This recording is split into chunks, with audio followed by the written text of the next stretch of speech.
I have worked in higher education for many years, yet it is in the last decade that I have truly witnessed the dramatic impact that adult women returning to college can have on the future of our communities and our country. Let me share a story that will illustrate that.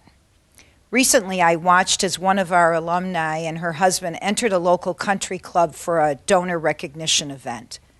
Jessica was elegantly dressed and radiant. But I knew Jessica's true story. Years earlier, she and her mother had been on a dead-end road to poverty, homelessness, and being high school dropout statistics. But after they both earned their college degree, together, their lives changed forever. Her mother bought her first home just after graduation. Jessica is now a wife and mother, a homeowner. She is working at a major healthcare organization with a recent promotion, and she is teaching and inspiring women just like her. Most importantly now, she is also contributing back to her college's scholarship fund. She is just one of America's forgotten but bright and motivated women who have returned to college. And like the servicemen and women of the 40s and 50s who used the GI Bill effectively to create a new middle class, I believe that these women can change the course of our history just in time. So why should we care about adult women returning to college? How does it impact me, you, our communities, and our country? We tend as a country to forget that there are millions of women who, by reason of perhaps domestic abuse or an early pregnancy or finance, cannot attend college. They think that they are not smart or worthy enough to attend. If we leverage this lost population and increase the college completion rate, then we would foster innovation and progress in our inner cities, eradicate poverty, and provide role models for the next generation of children, that education is the key to opportunity. Today, only 27.5% of all adults has an associate or a baccalaureate degree. And there are 37 million Americans who have some college and yet have never earned a degree. Historically, the United States has boasted record college completion rates, and yet that rate is slipping fast. In 1995, the United States placed second against other developed countries. And in 2010, we placed 13th. So what does this mean? It means that the proportion of our population that has a higher education is compared to other countries in this world like Brazil and Israel and China and Russia is slipping fast. The stakes are high. If America is to prosper and to flourish, and that means all of us share in that success, we need to think differently. We need to have higher education adjust to how people learn at all ages and stages and at all income levels.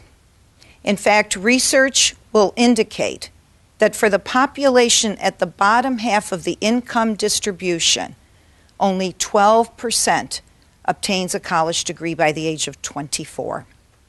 So how can we use Jessica's story as a model for making the pursuit of higher education a story for many Americans that can change the circumstances for adult women?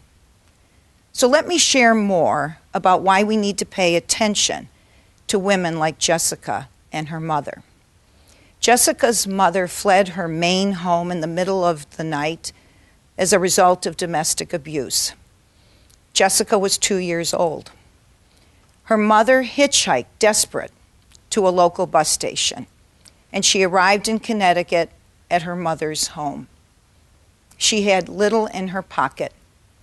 She took a low-paying job. It didn't work out, and Jessica and her mother had to flee once more. Only this time, it was to their car.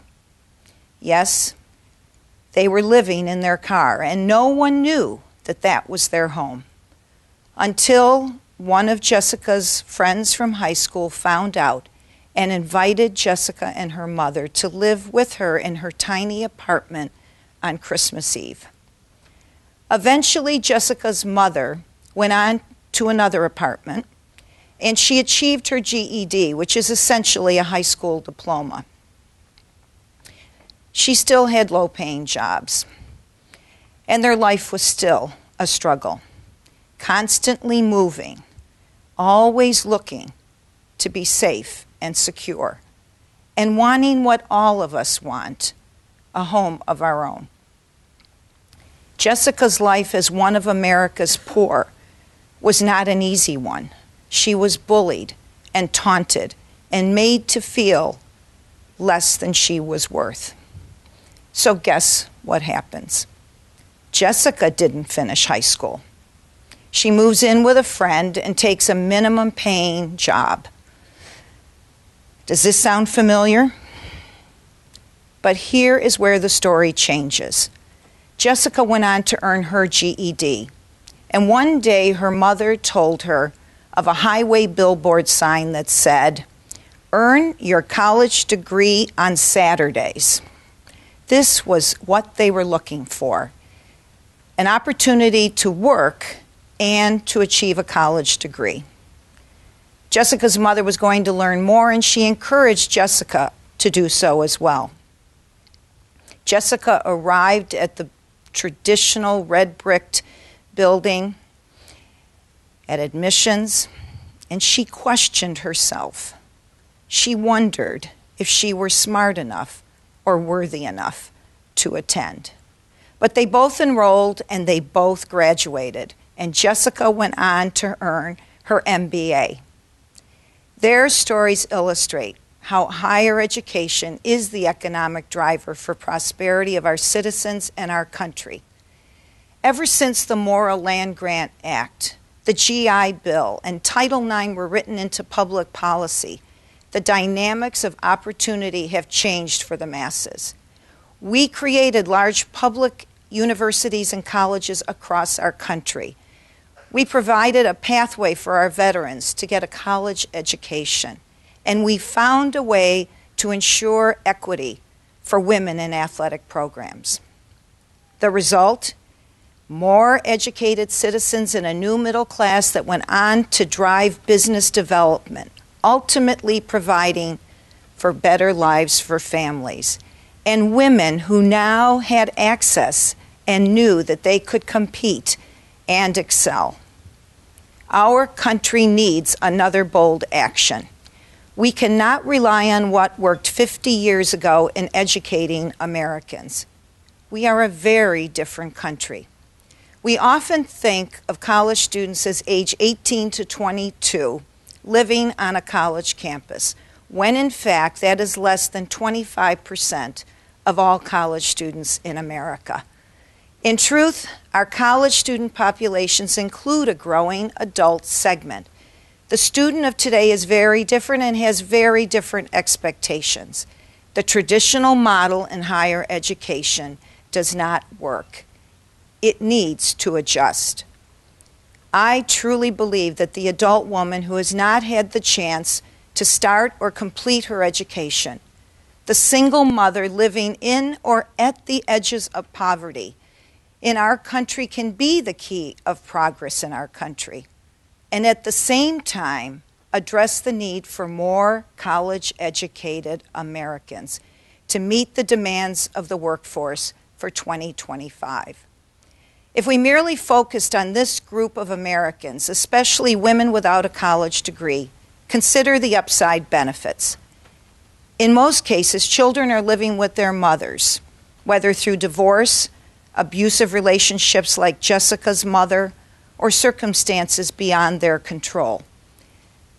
These women with no high school or college education are doomed to the lowest paying jobs, and the spiral gets worse.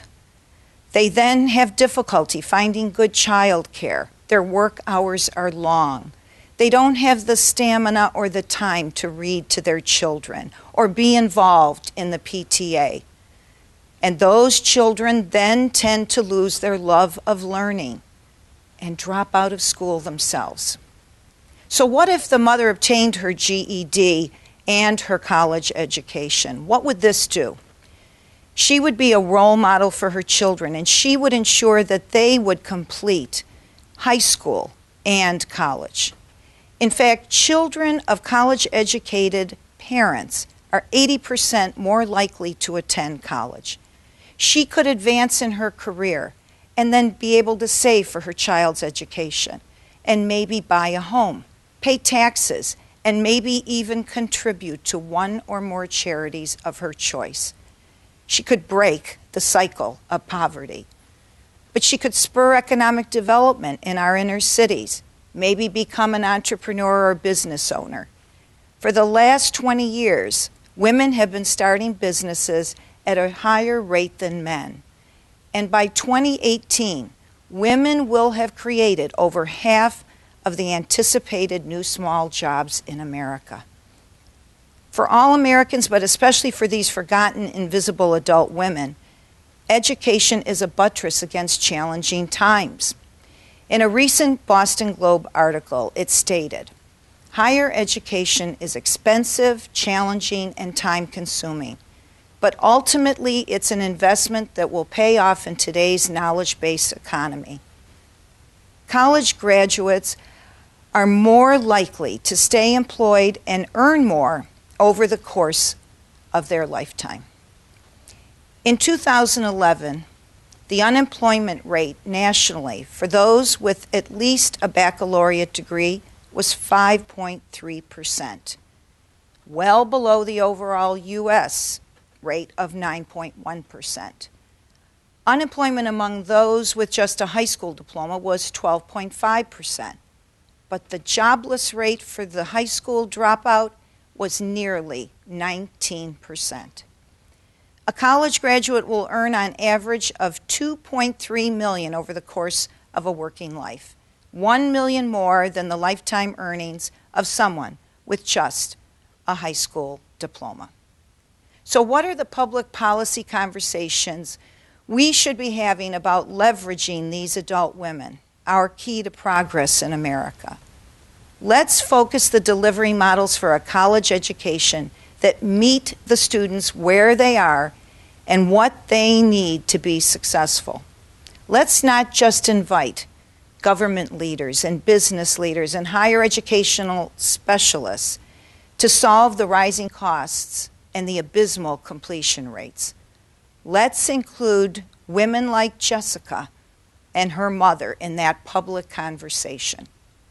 Ask them what would help them achieve a high school diploma and a college degree. With that knowledge, we would then be able to craft new public policies like our GI Bill. We have no choice. We need to develop the brightest, boldest initiatives in education to ensure a new, vibrant America. Together, just in time. As Jessica left the donor recognition event, I stopped to say goodbye.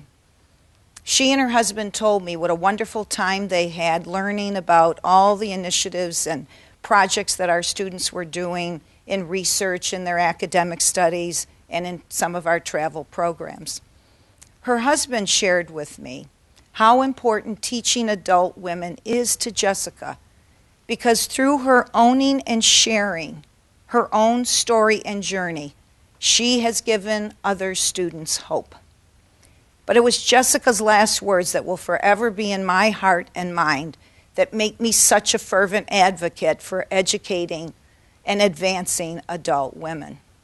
She said, "I never thought I would be worthy enough to attend such an event at a prestigious country club like this. Worthy. I was immediately saddened to hear her say this, but I looked at her and I said, "Worthy, Jessica, we are so honored that you are with us tonight at this event, because you more than most have shown us that education works. Education does make a difference.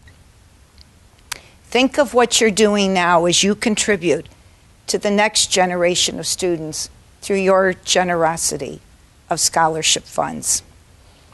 You are more than worthy."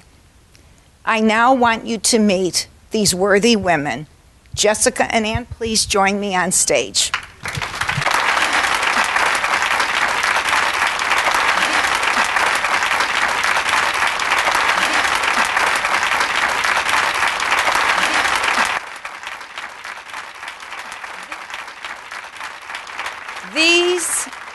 These are the new American women, educated for a new America. Give these adult women a second chance. Find a way to make their journeys easier, and I guarantee that we will return to being the most educated country in the world. We will reduce poverty, and we will ensure that today's children will have a better life so that they too may one day give back as philanthropists and contributors to our ever increasingly diverse and interdependent world. I believe the new America needs the new American woman who has faced adversity, has had to balance competing demands in her life to survive, and who has the motivation and a compelling reason to return to school. A woman who is willing and capable of making a huge difference in the future of our society. The new American woman. Thank you.